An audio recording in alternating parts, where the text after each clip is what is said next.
ዒሳ ዓለይሂ ሰላም ማን ናቸው? ነቢይ ዒሳ ዓለይሂ ሰላም ያለ ወንድ የዘር ፍሬ እንዴት ከሴት ብቻ ሊወለዱ ቻሉ? እውን እንደሚባለው ነቢይ ዒሳ ዓለይሂ ሰላም ሙታንን ሕያው አድርገዋል? ሕሙማንንና ማየት የተሳናቸውንስ እውን በዳሰሳ ፈውሰዋል? በሐዋርያቱ ጥያቄ መሠረት የተወረደው ማዕድ ሚስጥሩ ምን ነበር? አስደንጋጩ የማዕዱ መጨረሻስ ምን ነበር? በመጨረሻስ ዒሳ ዓለይሂ ሰላም እውን ተሰቅሏል ወይስ ወደ ሰማያት አርጓል? በዚህ ሰዓትስ የት ይገኛል? ዒሳ ዓለይሂ ሰላም መቼ ነው ተመልሶ የሚመጣውስ?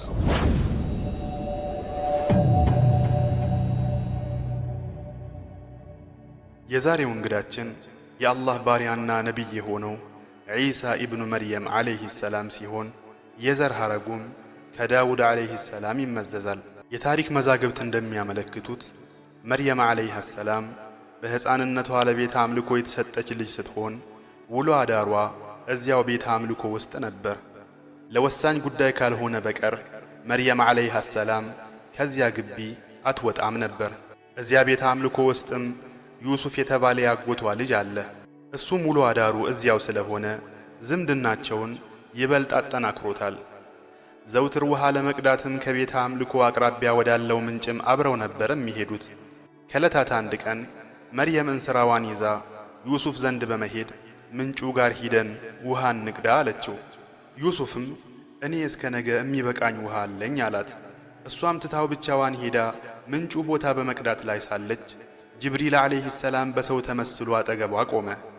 እሷም በጣም ደንግጣ አላህን የምትፈራ እንደሆን ከአንተ በአላህ እጠበቃለሁ አለችው። እሱም እኔ ንጹሕን ልጅ ላንቺ ልሰጥሽ የጌታሽ መልእክተኛ ነኝ አላት። መርየምም በጋብቻ ሰው ያልነካኝ ሆኜ አመንዝራም ሳልሆን ለእኔ እንዴት ልጅ ይኖረኛል በማለት ጠየቀች። ጅብሪልም ነገሩ እንደዚህሽ ነው፣ ጌታሽ እርሱ በእኔ ላይ ገር ነው፣ ለሰዎችም ተአምር ከእኛም ችሮታ ልናደርገው ይህንን ሠራ፣ የተፈረደም ነገር ነው ብሏል አላት። ያን ጊዜ እሷም ለጌታዋ ትእዛዝ እጅ ሰጠች። ጅብሪልም ዓለይሂ ሰላም ጠጋ አለና ደረቷ ላይ ልብሷን ከፈት አድርጎ መንፈሱን ነፋባት።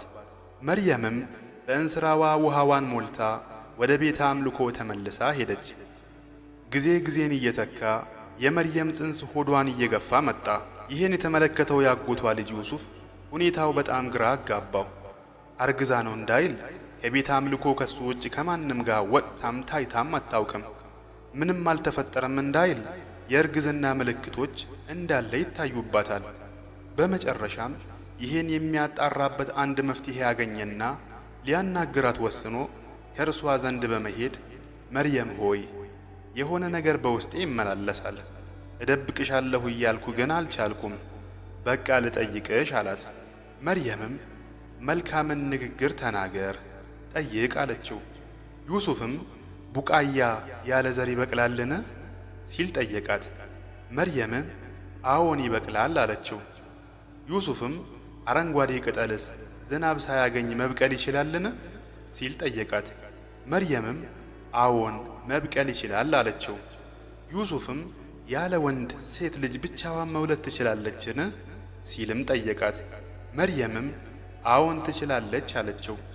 መርየምም ቀጠል አድርጋ ዩሱፍ ሆይ አላህ ቡቃያን የፈጠረ ቀን ያለ ዘር እንደፈጠረው አታውቅምን?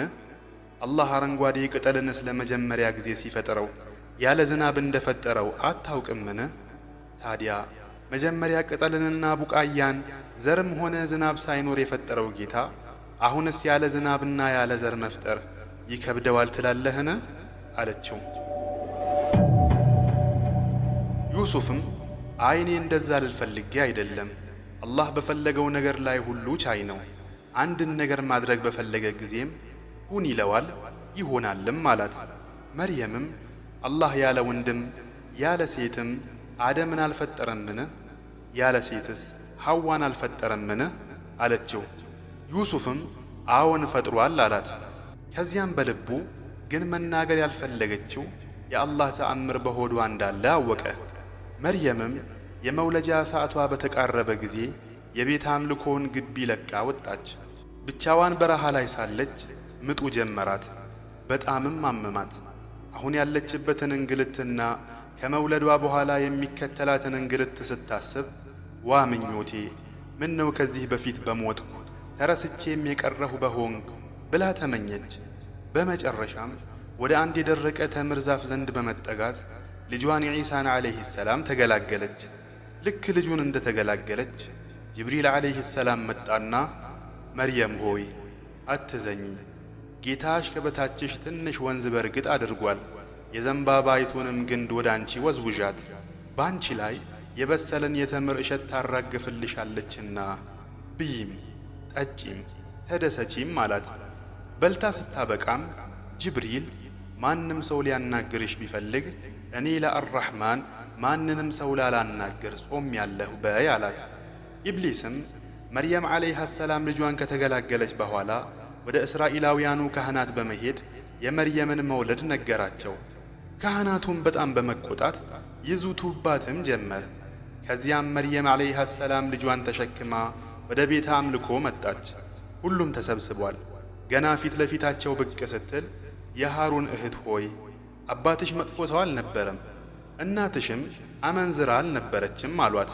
የሃሩን እህት ያሏት መልካም ሰዎችን በሃሩን ስለሚመስሉ ነበር። እሷም ምንም መልስ ሳትሰጥ ሕፃኑን እንዲያናግሩ ወደ ሕፃኑ አመላከተቻቸው። ሁሉም በሁኔታዋ በመገረም ያመነዘረችው አንሷት እኛ ላይ ታሾፋለች እንዴ እያሉ ከተነጋገሩ በኋላ በአንቀልባ ያለን ሕፃን እንዴት እናናግራለን አሏት። ያን ጊዜ ሕፃኑ ዒሳ ዓለይሂ ሰላም ቀና በማለት እኔ የአላህ ባሪያ ነኝ፣ መጽሐፍንም ሰጥቶኛል፣ ነቢይም አድርጎኛል፣ በየትም ስፍራ ብሆን ብሩክ አድርጎኛል፣ በሕይወትም እስካለሁ ሰላትን በመስገድ ዘካንም በመስጠት አዞኛል፣ ለእናቴም ታዛዥ አድርጎኛል፣ ትዕቢተኛ እምቢተኛም አላደረገኝም። ሰላምም በእኔ ላይ ይሁን በተወለድሁ ቀን፣ በምሞትበትም ቀን፣ ሕያው ሆኜ በምቀሰቀስበትም ቀን ብሎ ተናገረ። ይህን የሕፃኑን ንግግር በሰሙ ጊዜ ሊወግሯት ተሸክመው የመጡትን ድንጋይ ይዘው ተመለሱ። የአላህ ፍቃድ ሆኖ ዒሳ ዓለይሂ ሰላም አድጎ ከሕፃናት ጋር በመንገድ ላይም ለመጫወት በቃ። ከዕለታት አንድ ቀን ዒሳ ዓለይሂ ሰላም ከአካባቢው እኩዮቹ ጋር በመጫወት ሳለ አንድ ሕፃን ሌላኛውን ሕፃን በእግሩ ገፍትሮ ሲጥለው ሕፃኑም የዒሳ ዓለይሂ ሰላም እግር ስር ወድቆ ሞተ። ሰው ሲሰበሰብ ሟች ሕፃኑ በዒሳ ዓለይሂ ሰላም እግር ስር ወድቆ ተመለከቱ። የሕፃኑ ገዳይ ዒሳ ነው በማለት ዒሳን በጨቅላ ዕድሜው ለፍርድ አቀረቡት። ዳኛውም ሕፃኑን ገድለሃልን ብሎ ጠየቀው። ዒሳም ዓለይሂ ሰላም አልገደልኩትም አላቸው። ከዚያም ዒሳን ለቅጣት ሲያዘጋጁት ዒሳም ለዳኛው እሺ የሞተውን ሕፃን አምጡልኝ አለ። ዳኛውም በዒሳ ዓለይሂ ሰላም ሁኔታ በመገረም የሕፃኑ አስክሬን እንዲቀርብ አዘዘና ዒሳ ዓለይሂ ሰላም ፊት ለፊት ላይ ቀረበለት። ዒሳም ዱዓ ሲያደርግ አስክሬኑ በአላህ ፈቃድ ሕያው ሆነ። ከዚያም አስክሬኑን ማን ገድሎህ ነው ብለው ሲጠይቁት እገሌ ነው ብሎ የገዳዩን ልጅ ስም ጠራላቸው። ዳኞቹም የዚህስ ልጅ ስሙ ማን ይባላል አሉት። አስክሬኑም ዒሳ ብሎ መለሰላቸው። አስክሬኑም ይህን እንደተናገረም ተመልሶ ሞተ። የዒሳም ዓለይሂ ሰላም ንጹሕነቱ ተረጋግጦለት ተለቀቀ። ዒሳም ዓለይሂ ሰላም በሕፃን አንደበቱ እንዲህ ሲል አላህን ያወድስ ነበር። ጌታዬ ሆይ አንተ ከከፍታህም ጋር ቅርብ ነህ፣ ከመቅረብህም ጋር የላቅህ ነህ፣ ከፍጥረታትህ ሁሉም የበላይ ነህ። አንተ ያ 7 ሰማያትን በህዋ ላይ የፈጠርክ ነህ። በቃልህም ሰማያት በህዋ ላይ ረግተው ይኖራሉ። በህዋ ላይ በተንጣለለው ሰማይህም አንተን የሚያወድሱና የሚያጠሩህ መላእክት አሉ። በጥቁር ጽልመት በተሞላው ሰማያትም ብርሃንን አድርገሃል። በፀሐይ ብርሃንም ምድርን አስውበሃል። ከምስጋና ጋር የሚያጥራራህ የሆነንም የመብረቅ ነጎድጓድ ፈጥረሃል። በልቅናህም ጽልመትን በብርሃን ትቀይራለህ። ያ አላህ በሰማይ አፈጣጠርህ የተባረክህ ነህ። ያ አላህ በሰማይ አፈጣጠርህ የተባረክህ ነህ። በመሬት አፈጣጠርህም ምድርን ውሃ ላይ ዘርግተሃት በአስፈሪ ማዕበላት ከበብካት። እስርን ትፈታለህ፣ ግልጽ መተናነስንም እውነትን ትፈርዳለህ። አንተ ከፈራጆች ሁሉ የተሻልክ ነህ። ካንተ ሌላ አምላክ የለም። ጥራት ይገባ። ከመላው ኃጢአቶቻችን እንድንመለስ አዘኸናል። ካንተ ሌላ አምላክ የለም ጥራት ይገባ። ሰማያትን ከሰዎች ዓይን ጋርደሃል። ካንተ ሌላ አምላክ የለም ጥራት ይገባ። ከባሪያዎችህ አንተን የሚያገኙ ብልጦች ብቻ ናቸው። እኛ ዝም ብለን ያስገኘንህ ጌታ ላለመሆንህ እንመሰክራለን። ስምህም የሚዘነጋ ጌታ አለመሆንህን እንመሰክራለን። ካንተ ሌላ የምናመልከው አጋርም የለህም። ስላንተ እንዳንጠራጠር እኛን ስትፈጥር ማንም ያገዘህ አጋዥ የለህም። አንተም አንድና ብቸኛ መጠጊያ ነህ። አልወለድክም አልተወለድክምም፣ ላንተም አንድም ብጤ የለህም። እንዲህ ነበር ኢሳ ዓለይሂ ሰላም በመተናነስ ውዳሴ የሚያደርገው። ዒሳ ዓለይሂ ሰላም በሕፃንነቱ ነበር ተአምር ማሳየት የጀመረው። ብዙ ጊዜ ከአካባቢ ሕፃናት ሲጫወት ለሕፃናቶቹ ዛሬ እናትህ እንዲህ አይነት ምግብ ደብቃለሃለች ይላቸዋል። ሕፃናቱም ዒሳ ዓለይሂ ሰላም በነገራቸው መሠረት እናቶቻቸው ዘንድ በመሄድ የደበቅሽልኝን ምግብ ስጪኝ ይላሉ። እናቶቻቸውም እንደ ደበቅኩልህ ማን ነገረህ ይላሉ። ሕፃናቱም ዒሳ ነው ብለው ይመልሳሉ። ከዕለታት አንድ ቀን የኢየሩሳሌም ነዋሪያን ልጆቻችንን ዒሳ እየበከለብን ስለሆነ ከዒሳ ጋር መዋል የለባቸውም ብለው በመወሰን ሁሉም በየልጆቹ ላይ በሩን ዘግቶ ማዋል ጀመሩ። ዒሳም የሚጫወታቸውን ጓደኞቹን ሲያጣ በየቤታቸው እየዞረ እገሌ የለም ብሎ ይጠይቃቸዋል። ወላጆቻቸውም የሉም ይሉታል። ዒሳም ዓለይሂ ሰላም አረ ድምፃቸውን እየሰማሁ እኮ ነው ይላቸዋል። ወላጆቻቸውም ይህ የምትሰማው የዝንጀሮዎች ድምፅ ነው ይሉታል። ያን ጊዜ አላህም ልጆቻቸውን ዝንጀሮዎች ያደርግባቸው ነበር።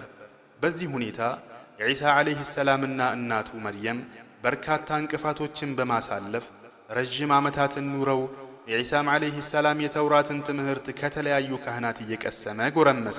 አላሁ ስብሓነሁ ወተዓላ ዒሳ ዓለይሂ ሰላም ላይ ኢንጂልን ከማውረዱ በፊት ለዒሳ ዒሳ ሆይ በማዝህ ነገር ጠንከር በል፣ አዳምጥ፣ ታዘዝም።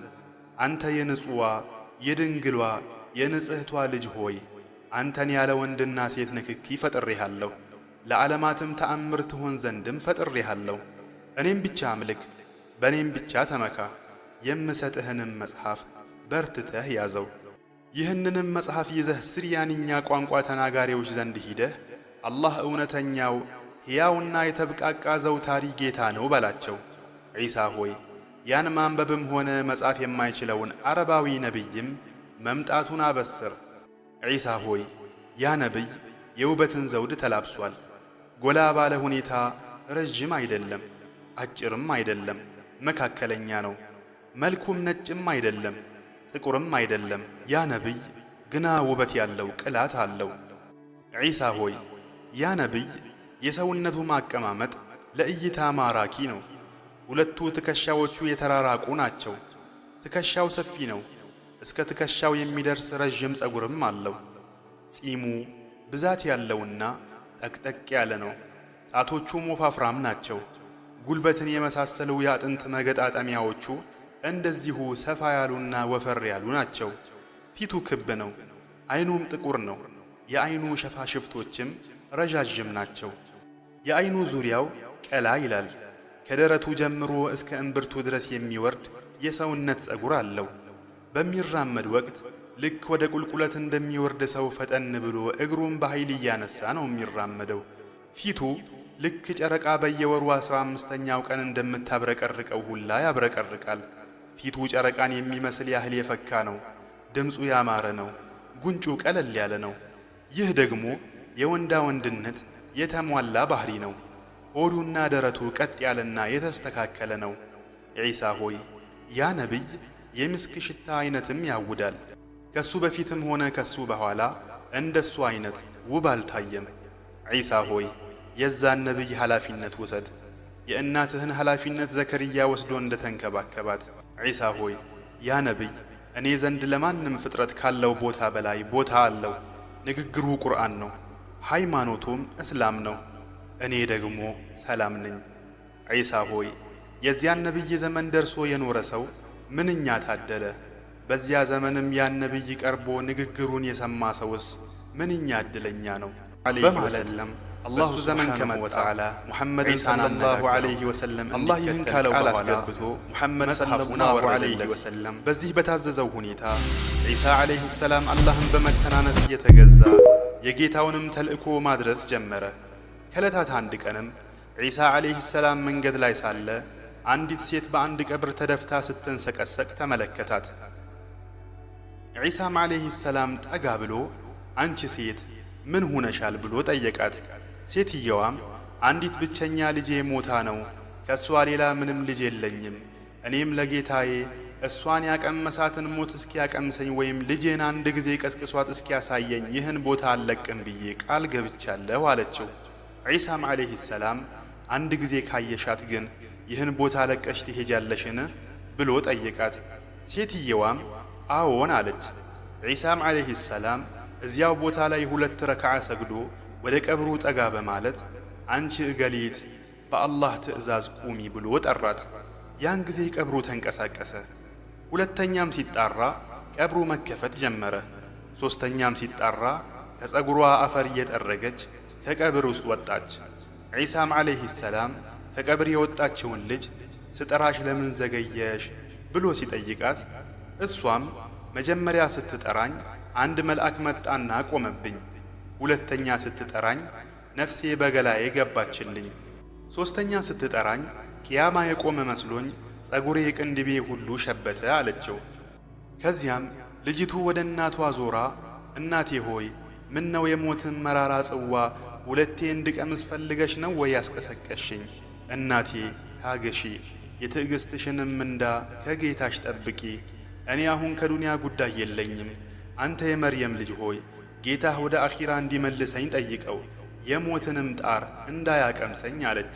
ዒሳም ዐለይሂ ሰላም ዱዓ አድርጎ ወደ ነበረችበት የሙታን መንደር በአላህ ፈቃድ መልሶ ቀላቀላት። ይህ ወሬ አይሁዳውያን ዘንድ ሲደርስ አይሁዳውያኑ እጅጉን ተቆጡ። እሱ ዘንድም ተሰባስበው ሊፈትኑት የኑሕ ልጅ የሆነውን ሳምን ከሞት ቀስቅስልን አሉት።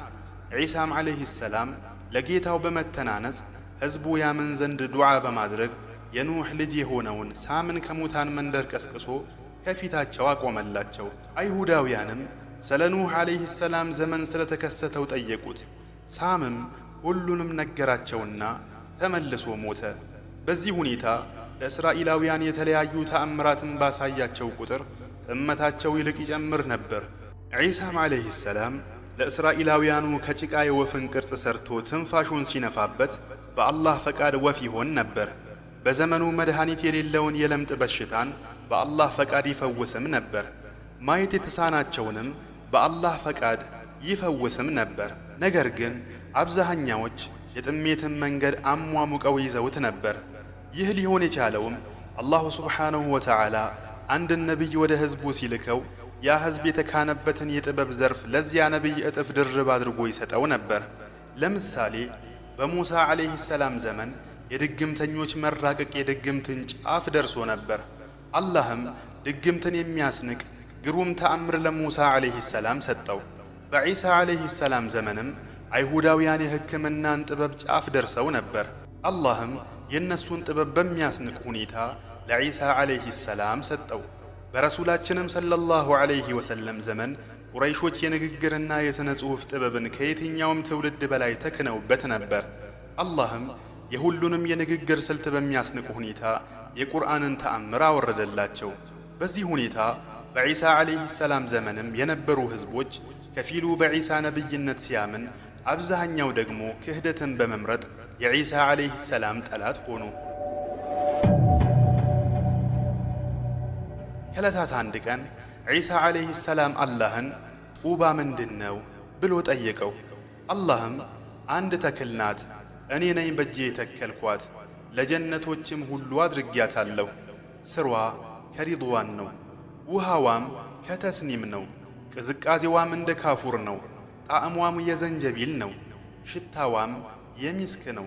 አንድ ጊዜ ከሷ የተጎነጨ እስከ ዘለዓለም ጥም አያገኘውም አለው። ዒሳም ዐለይሂ ሰላም ጌታዬ ሆይ እስቲ ከርሷ ለኔም አጠጣኝ አለው። አላህም ያ የሚጠበቀው ነቢይ ከመጠጣቱ በፊት የትኛውም ነቢይ እንዲጠጣ አልተፈቀደለትም። የዚያ ነቢይ ኡመቶችም ከሷ ከመጠጣታቸው በፊት ለየትኛውም ኡመት መጠጣት አልተፈቀደለትም ብሎ መለሰለት። አላህም ቀጠል አድርጎ ዒሳ ሆይ ወደኔ ወደ ሰማይ ከፍ አደርግሃለሁ አለው። ዒሳም ዓለይሂ ሰላም ለምን ጌታዬ በማለት ጠየቀ። አላህም አሁን ወደ ሰማይ የምሰቅልህ በመጨረሻው ዘመን የዚያን ነቢይ ኡመቶች ልቅና ልትመለከትና የተረገመውን ደጃልንም ልትገድልላቸው አወርድሃለሁ። በሰላት ሰዓት ላይ ሳሉ አወርድሃለሁ። ከዚያም አንተ ኢማም ሆነህ አታሰግዳቸውም፣ ምክንያቱም የታዘነላቸው ኡመቶች ስለሆኑ አለው። ዒሳም ዓለይሂ ሰላም ጌታዬ ሆይ ስለ እነዚያ ስለ ታዘነላቸው ኡመቶች ንገረኝ አለው። አላህም ዒሳ ሆይ የአሕመድ ኡመቶች እኮ በጥበብ የመጠቁ ዑለማዎች ሲሆኑ ልክ ነቢያትን ይመስላሉ። እኔ ትንሽ በሰጠኋቸው ጸጋ ይደሰታሉ፣ እነሱም ትንሽ በሰሩት ዒባዳ እደሰትባቸዋለሁ። ላኢላሃ ኢለላህ በምትለዋ ቃልም ጀነትን አስገባቸዋለሁ። ኢሳ ሆይ እነሱ እኮ አብላጫው የጀነት ነዋሪያን ናቸው፣ ምክንያቱም የእነሱ ምላሶች ላኢላሃ ኢለላህ በማለትን የተናነሱትን ያህል የማንም ኡመት አልተናነሰም። የእነሱ ትከሻዎች ለኔ ስጁድ በማድረግ የተናነሱትን ያህልም የማንም ኡመት ትከሻ ለኔ ስጁድ በማድረግ አልተናነሰም አለው። በሌላ ቀንም ዒሳ ዓለይሂ ሰላም አንድ ትልቅ ተራራ ላይ አላህን እያመለከ ሳለ ኢብሊስ መጣ። ወደ ዒሳም ዓለይሂ ሰላም ጠጋ ብሎ አንተ አይደለህ እንዴ ሁሉ ነገር በቀዳና በቀደር ነው እያልክ የምትሰብከው አለው። ዒሳም ዓለይሂ ሰላም አዎና አለው። ኢብሊስም እስቲ ከዚህ ተራራ ዘለልና ቀደር ነው በል አለው። ዒሳም ዓለይሂ ሰላም አንተ እርጉም፣ አላህ ባሪያዎቹን ይፈትናል እንጂ ባሪያዎች አላህን አይፈትኑትም አለው። ኢብሊስም የመርየም ልጅ ሆይ አንተ የአምላክነትህ ልቅና በልጅነትህ እንድትናገር አድርጎሃል አለው። ዒሳም ዓለይሂ ሰላም ልቅናም ሆነ አምላክነት ያ በልጅነቴ ላናገረኝና አኑሮ ለሚገድለኝ አላህ ብቻ ነው አለው።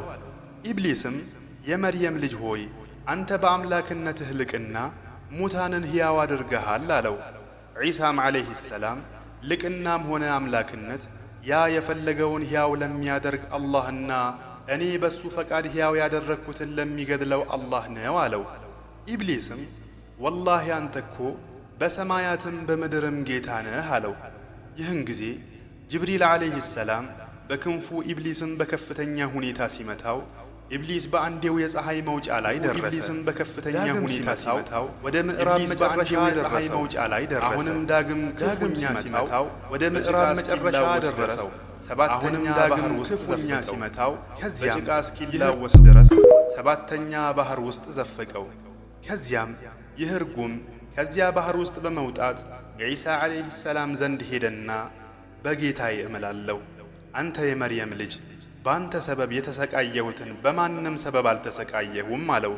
በመጨረሻም የኢብሊስ ተከታዮች አለቃችን ሆይ ዛሬ በጣም ተሰቃየህ እኮ አሉት። ኢብሊስም አይህ እንኳ የተጠበቀ ባሪያ ነው፣ እሱን ማጥመም ስለማይቻለኝ በእሱ ሰበብ ግን ቁጥር ስፍር የሌለውን ሕዝብ አጠማለሁ፣ እሱንም እናቱንም መርየምን ከአላህ ጋር አድርገው እንዲያመልኳቸው ሰዎችን እመራለሁ አላቸው። ዒሳ ዓለይሂ ሰላም የሰዎችና የሰይጣናት ፈተናዎች እጅጉን በዝቶበታል። አሁን የነገሩን መገባደጃ እየተቃረበ መጥቷል። ዒሳ ዓለይሂ ሰላም አንድ ቀን ሐዋርያቶቹን ሰብስቦ ለ30 ተከታታይ ቀናት እንዲጾሙ አዘዛቸው። ሐዋርያቱም 30ውን ቀናት ጾመው ካጠናቀቁ በኋላ ዒሳ ዓለይሂ ሰላም ዘንድ በመምጣት የመርየም ልጅ ሆይ ጾማችንን አጠናቀናል፣ ከሰማይ ማዕድ አውርድልን፣ አንደኛ እንበላለን፣ ሁለተኛ ጾማችንን አላህ እንደተቀበለን እናረጋግጣለን፣ ሶስተኛ ደግሞ 30 ቀን ለጾም ነው ጾም ፍቺ ሆነናል አሉት። ዒሳም ዓለይሂ ሰላም ይህንን ንግግራቸውን ሲሰማ ለአላህ ምስጋና በማሳነስ እንዳይጠፉ ሰግቶ መከራቸው። እነሱም የእሱን ምክር ወደ ጎን ትተው ማዕዱን አሁን ካላወረድክ ብለው ወጥረው ያዙት። ይህን ጊዜ ዒሳ ዓለይሂ ሰላም ተስተካክሎ ቆመ። አንገቱንም ወደ መሬት አቀርቅሮ ከዐይኖቹ የክጃሎትና የፍራቻ እንባ እያዘነበ አላህን ማዕድ እንዲያወርድ ለመነው። አላህም እኔ ማዕዷን በእናንተ ላይ አውራጇ ነኝ፣ በኋላም ከእናንተ የሚክድ ሰው እኔ ከዓለማት አንድንም የማልቀጣውን ቅጣት እቀጣዋለሁ አለ። ከዚያም በኋላ በሁለት ደመናዎች የተጫነ ማዕድ ከሰማይ በከፍተኛ እርጋታ መውረድ ጀመረ። ዒሳ ዓለይሂ ሰላም ማዕዷ ወደ ምድር በተቃረበች ቁጥር ጌታዬ ሆይ የጸጋ ማዕድ እንጂ የመቅሰፍት ማዕድ አታድርግብን እያለ ይደጋግምም ነበር። ከዚያም ቀስ በቀስ ማዕዱን የተሸከሙት ሁለቱ ደመናዎች ወደ ምድር በመቃረብ በእርጋታ የተሸከሙትን ማዕድ በዒሳ ዓለይሂ ሰላም ፊት ለፊት አስቀመጡት። ዒሳም ዓለይሂ ሰላም ብድግ ብሎ የማዕዱን ሽፋን በአላህ ስም መልካም ለጋሽ በሆነው በማለት ከፈተው። በውስጧም የዓሣ ሥጋ፣ ዳቦ፣ የተለያዩ መጠጦችንና የተለያዩ ፍራፍሬዎችን ተመለከቱ። ከዚያም ዒሳ ዓለይሂ ሰላም ሐዋርያቱን እንዲበሉ ሲያዛቸው አይ ቀድመህ አንተው ብላ አሉት። ዒሳም ዓለይሂ ሰላም ማዕድ ከሰማይ እንዲወርድላችሁ ያዘዛችሁት እኮ እናንተ ናችሁ አላቸው። ይሁን እንጂ ሐዋርያቱ ቀድመው መብላት እምቢ በማለታቸው ዒሳ ዓለይሂ ሰላም 1300 የሚሆኑ በሽተኞችን ድሆችንና ምስኪኖችን ሰብስቦ መብላት ሲጀምር በሽታቸው ከላያቸው መነሳት ጀመረ። ይህን ሲመለከቱ እምቢ ያሉት ሐዋርያቱ ተጸጸቱ። ከዚያም በኋላ ለተከታታይ ቀናት ያለ መቋረጥ ማዕዱ እየወረደ ሐዋርያቱን መብላት ጀመሩ። በመጨረሻም አላህ ማዕዱን ድሆችና ምስኪኖች ብቻ እንዲበሉ ታዘዘ። ያን ጊዜ ሀብታሞችና ሙናፊቆች ማጉረምረም ሲጀምሩ አላህም ከነጭራሹ ማዕዱን አቋረጠው። ከዚያ ቀን በኋላ ዒሳ ዓለይሂ ሰላም ከሐዋርያቱ ተሰወረባቸው። ሲያፈላልጉትም ወደ ባህር እንደሄደ ሰምተው ተከትለውት ሲሄዱ እሱ ባህር ላይ ሲራመድና ማዕበል አንዴ ከፍ ሲያደርገው አንዴም ዝቅ ሲያደርገው ተመለከቱት። ከሐዋርያቱ መካከልም አንዱ መልካም አንተ የአላህ ነቢይ ሆይ ወደ አንተ ልምጣ ብሎ ሲጠይቀው ዒሳም ጠራው። ከዚያም ሰውየው አንድ እግሩን ባህሩ ላይ ያሳረፈና ሁለተኛዋን ሲደግም ጮሆ ሰመጠ። ዒሳም ዓለይሂ ሰላም እጅህን አሳየኝ አንተ የኢማን ደካማ አለውና ከባህሩ አውጥቶት የአደም ልጅ የገብስ ፍሬ ያህል ኢማን ቢኖረው ኖሮ ባህር ላይ ይራመድ ነበር አለው። ከዚያም በኋላ ዒሳ ዓለይሂ ሰላም ሐዋርያቱን ከባህር ዳርቻ ሰብስቦ ሁለት እጆቹን አሸዋ ውስጥ በመክተት በአንድ እጁ ወርቅና በአንድ እጁ አሸዋ ወጣ። ከዚያም ሁለቱንም ለነሱ አሳያቸው። የቱን ትመርጣላችሁ ሲላቸው ወርቁን አሉት። እሱም እኔ ዘንድ ሁለቱም እኩል ናቸው አለ። ከዚያም አላህ ለዒሳ ዒሳ ሆይ ሰዎች ሲያውቁ አዛ እንዳያደርጉ ከቦታ ወደ ቦታ ተዘዋወር፣ በልቅናዬና በልዕልናዬ እምላለሁ 1000 ሑረል ዒኖችን እድርልሃለሁ፣ ከዚያም 40 ዓመታት ያህል እደግስልሃለሁ አለው። ዒሳም ዓለይሂ ሰላም ይህችን ምድር ለቆ ወደ ሰማይ የሚያርግበት ጊዜ ሲቃረብ 12ቱን ሐዋርያት ቤቱ ሰበሰባቸው። እንዲህም አለ፣ ከእናንተ ውስጥ በእኔ ነቢይነት ካመነ በኋላ 12 ጊዜ የሚክድ አለ። እስቲ ማናችሁ ዛሬ በእኔ ምስል ተመስሎ በእኔ ቦታ በመሞት በጀነት ደረጃ የእኩል የሚሆን ብሎ ጠየቃቸው። ሁሉም ዝም ብለው አንድ ወጣት ብቻ እኔ ብሎ ቆመ። ዒሳም ዓለይሂ ሰላም ቁጭ በል አለው። ልጁም ቁጭ አለ። አሁንም ዒሳ ዓለይሂ ሰላም የመጀመሪያውን ጥያቄ ዳግም አቀረበላቸው። ሁሉም ዝም ሲሉ ልጁ አሁንም እኔ አለ። ዒሳም ዓለይሂ ሰላም ቁጭ በል አለው። በዚህ ሁኔታ 3 ካስቀመጠው በኋላ ዒሳ ዓለይሂ ሰላም ምስል ተመስሎ ለመሞት ይህ ልጅ ታጨ። ከዚያም አላህ የዒሳን ዓለይሂ ሰላም ምስል በዚያ ወጣት ልጅ አደረገበትና ዒሳን በተወለደ በ33 ዓመቱ ወደ ሰማይ ሰቀለው። ልክ ዒሳ ዓለይሂ ሰላም ወደ ሰማይ እንዳረገውም ዒሳን ዓለይሂ ሰላም ሊገድሉ የንጉሡ ወታደሮች ሲመጡ በዒሳ ዓለይሂ ሰላም የተመሰለውን ወጣት አግኝተው ዒሳ ነው በማለት ሰቀሉት። ከዚያም በኋላ በዒሳ አምነው የነበሩ ሰዎች ለ3 ተከፋፈሉ። አንደኛዎቹ ጌታ የተወሰነ ጊዜ ከኛ ጋር ቆይቶ ከዚያ ወደ ሰማይ ወጣ። ሁለተኛዎቹም የአላህ መልእክተኛ የተወሰነ ጊዜ ከኛ ጋር ቆይቶ ወደ ሰማይ ወጣ። ሶስተኛዎቹ የአላህ ልጅ የተወሰነ ጊዜ ከኛ ጋር ቆይቶ ወደ ሰማይ ወጣ። በማለት ሦስት ቡድን ከሆኑ በኋላ ቡድን አንድና ቡድን ሦስት በመተባበር ቡድን ሁለትን ጨፍጭፈው ጨረሷቸው። ከዚያም ዒሳ ዓለይሂ ሰላም የአላህ ልጅ ነውና ዒሳ አላህ ነው እያሉ በማምለክ ረዥም ዓመታትን ዘለቁ። ይህ ነቢይ እንዴት ከ2000 ዓመታት በላይ ሞትን ሳይቀምስ በነቢያችን ዛሬ ሊቆይ ይችላል? እንዲሁም በዒሳ ላይ ይሁን። ዒሳ ዓለይሂ ሰላም ወደ ምድር ሲወርድ ከማንና በምን ሁኔታ ነው የሚወርደው?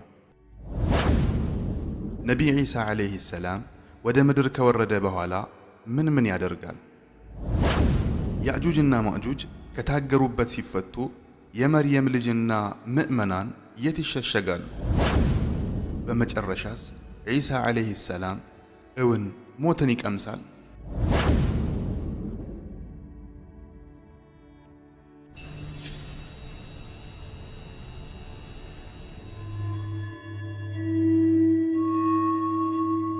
ከ2000 ዓመታት በፊት ዒሳ ዓለይሂ ሰላም የምድር ቆይታውን አጠናቆ ይህችን ምድር ለቆ ወደ ሰማይ የሚያርግበት ጊዜ ሲቃረብ 12ቱን ሐዋርያት ቤቱ ሰብስቧቸው ከእናንተ ውስጥ በእኔ ነቢይነት ካመነ በኋላ 12 ጊዜ የሚክድ አለ። እስቲ ማናችሁ ነው ዛሬ በእኔ ቦታ ተመስሎ በእኔ ቦታ በመሞት በጀነት ደረጃዬ እኩል የሚሆን ብሎ ጠየቃቸው። ሁሉም ዝም ብለው አንድ ወጣት ግን እኔ ብሎ ቆመ። ዒሳም ዓለይሂ ሰላም ቁጭ በል አለው። ልጁም ቁጭ አለ። አሁንም ዒሳ ዓለይሂ ሰላም የመጀመሪያውን ጥያቄ ዳግም አቀረበላቸው። ሁሉም ሐዋርያት ዝም ሲሉ ወጣቱ ዳግም ተነስቶ እኔ አለ። ዒሳም ዓለይሂ ሰላም ቁጭ በል አለው። በዚህ ሁኔታ ሦስቴ ካስቀመጠው በኋላ በዒሳ ዓለይሂ ሰላም ምስል ተመስሎ ለመሞት ይህ ልጅ ታጨ። ከዚያም አላህ የዒሳን ምስል በዚያ ወጣት ልጅ ያደረገበትና ዒሳን ዓለይሂ ሰላም በተወለደ በ33 ዓመቱ ወደ ሰማይ ሰቀለው። ዒሳ ዓለይሂ ሰላም ወደ ሰማይ አርጎ ረዥም ዘመናትን በሰማያት ዓለም ካሳለፈ በኋላ የአላህ መሻት ይሆንና ዕለተ ቅያማ ሲቃረብ ዒሳ ዓለይሂ ሰላም ትቷት የሄዳትን ምድር ዳግም ይጎበኛታል። በእስልምና አስተምህሮ መሠረትም የዒሳ ዓለይሂ ሰላም ከሰማያት አወራረዱና የምድር ቆይታው ይህንን ይመስላል። ምድር ፍጻሜዋን ልታስተናግድ የቅያማ ምልክቶች በተደጋጋሚ ሲያናውጧት ቆይታ የደጃልን ትርምስ በማስተናገድ ላይ ሳለች ነበር ዒሳ ዓለይሂ ሰላም ከሰማያት የሚወርደው።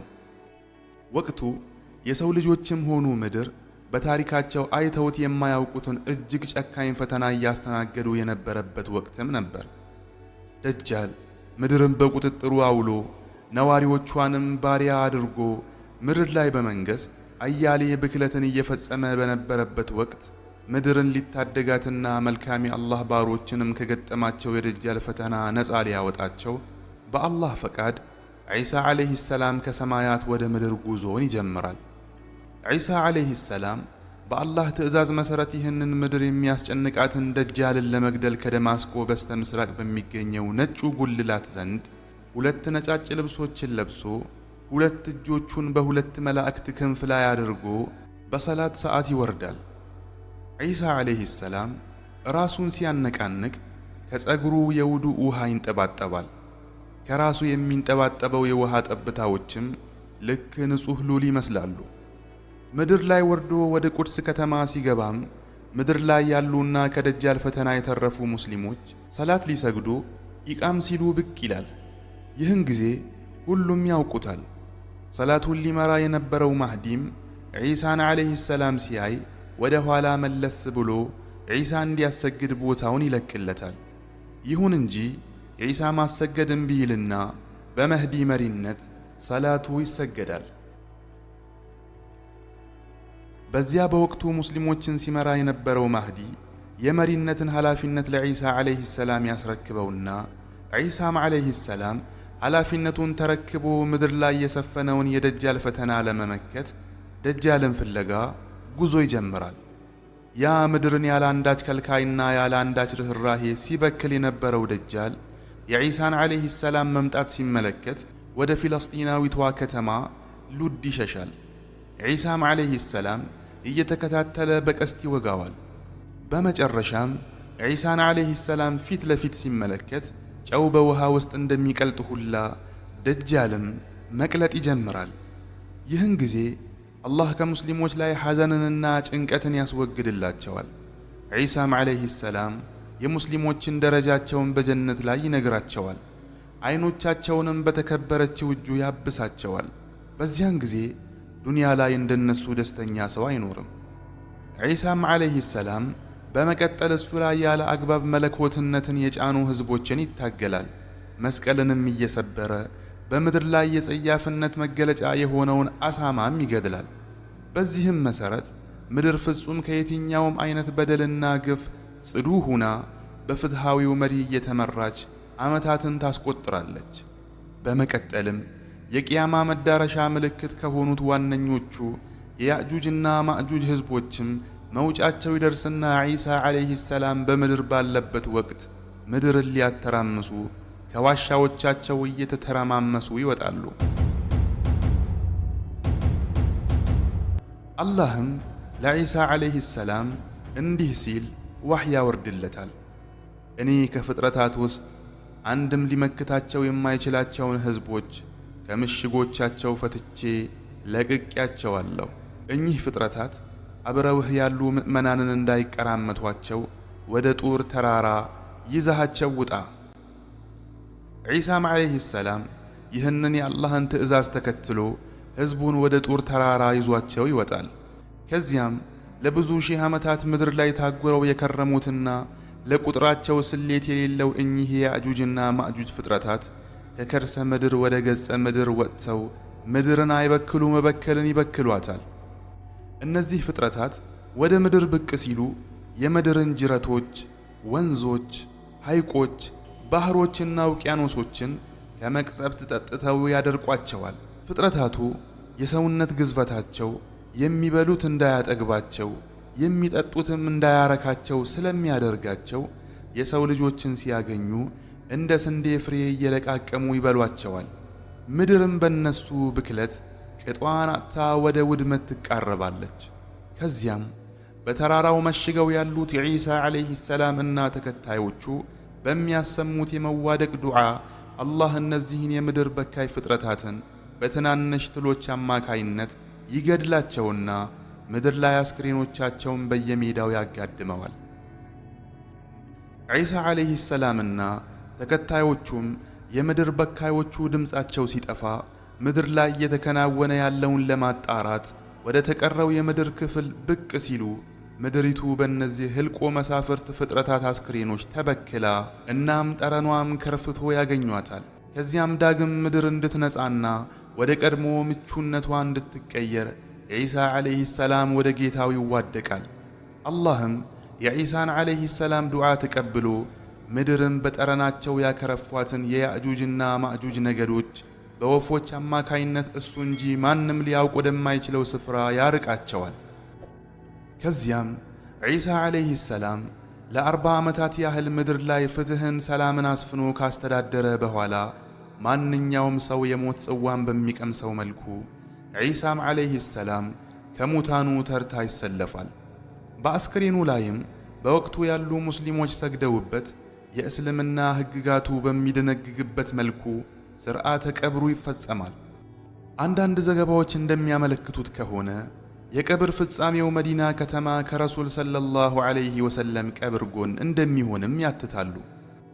ዒሳ ዓለይሂ ሰላም ሞቶ ጥቂት ዘመናት ከተቆጠሩ በኋላም ምድርና ሰማይ ተደረማምሰው ይህች ዓለም ቆይታዋ ይፈጸማል። የሰው ልጆችም እጆቻቸው በሰሩት ሊመነዱ እጌታቸው ዘንድ ይሰበሰባሉ። ይህን ጊዜ አላህም ነቢያቱን ተልእኮውን ማድረስ አለማድረሳቸውን እየጠየቃቸው በመሃል ዒሳን ዓለይሂ ሰላም እንዲህ ሲል ይጠይቀዋል። የመርየም ልጅ ሆይ ሰዎች አንተንና እናትህን ከኔ ሌላ አማልክት አድርገው እንዲይዙ አዘህ ነበር እንዴ? ዒሳም ዓለይሂ ሰላም ይህን ሲሰማ እጅጉን ይደነግጣል። የእሱ ትእዛዝ ባላመላከተበት ሁኔታ እሱና እናቱ አማልክት ተደርገው በመያዛቸውም ይርበተበታል። እንዲህም ሲል በመተናነስና በመዋደቅ ለጌታው ምላሽ ይሰጣል። ጌታዬ ሆይ አንተ ጥራት የተገባህ ነህ። ለኔ ያልተገባን የሆነ የአማልክትነት ንግግር እንድናገር ዘንድ አይሆንልኝም። እኔ ያን የአማልክትነት ትእዛዝ ተናግሬ የሆነ እንደሆን አንተው ታውቀዋለህ። እኔ ስለ አንተ ውስጠ ምስጢር የማላውቅ ስሆን አንተ ግን ስለ እኔ ውስጠ ምስጢር አዋቂ ነህ። አንተም ሩቅ ምስጢራትን በጥልቅ አዋቂ ነህ። ጌታዬ ሆይ አንተው ባዘዝከኝ መሠረት አላህ ጌታዬ ሲሆን የእናንተም ብቸኛው ጌታችሁ አላህ ነው ከማለት ውጭ በምንም አላዘዝኳቸውም። ይህን ተልእኮ ሳደርስ በመካከላቸው በነበርኩበት ወቅት እነሱ ይፈጽሙት በነበረውም ተከታታይ ተመልካች ነበርኩ። ወደ ሰማያት ከፍ ባደረከኝ ወቅትም አንተ ተቆጣጣሪያቸው ሁነሃል። አንተም በነገራት ሁሉ ላይ ቅርብ አዋቂ ነህ። ጌታዬ ሆይ እኚህ እኔን ካንተ ሌላ አማልክት አድርገው የያዙ ሕዝቦችን ብትቀጣቸው ባሮችህ ናቸው፣ በፍትህም ትቀጣቸዋለህ። ብትምራቸውም አንተ ጥበበኛውና አሸናፊው ጌታ ነህ ይላል። አላህም እንዲህ ይላል፣ ይህ እውነተኞችን እውነታቸው የሚጠቅምበት ቀን ነው። ለእነርሱ በስሮቻቸው ወንዞች የሚፈሱባቸው በውስጣቸው ሁልጊዜ ዘውታሪዎች ሲሆኑ የሚኖሩባቸው ገነቶች አሉላቸው።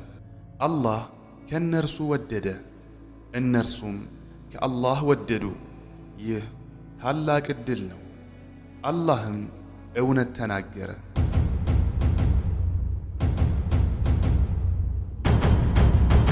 ነቢዩላህ ዒሳ ዓለይሂ ሰላም መልኩ ወደ ንጣት የሚያደላ ቀይ ሲሆን ቁመቱም ወደ ርዝማኔ የሚያደላ መካከለኛ ነው። ጸጉሩ ረዘም ያለና እጅግ ሉጫ ሲሆን ከሉጫነቱ ብዛትም ሲያብረቀርቅ እርጥብ ጸጉር ይመስላል። ዒሳን ዓለይሂ ሰላም በተመለከተ ረሱል ሰለላሁ ዐለይሂ ወሰለም ከነቢያት እንደሱ የሚቀርባቸው ለሱም እንደሳቸው የሚቀርበው እንደሌለና በእናት ቢለያዩም ወንድማሞች እንደሆኑ ይናገራሉ። ዒሳ ዓለይሂ ሰላም ወደ ሰማይ ከማረጉ በፊት በሕይወት ዘመኑ ስለ ቀጣዩ ነቢይ ሙሐመድ ሰለላሁ ዐለይሂ ወሰለም በተደጋጋሚ የሚያበስርና ስለ ሕዝቦቹ በተደጋጋሚ የሚያወሳ ነቢይ ስለነበር አላህ በመጨረሻው ዘመን አምጥቶ ከሙሐመድ ሰለላሁ ዐለይሂ ወሰለም ሕዝቦች ጋር ሊያኗኑረው ቃል እንደገባለት አንዳንድ ምንጮች ይጠቁማሉ።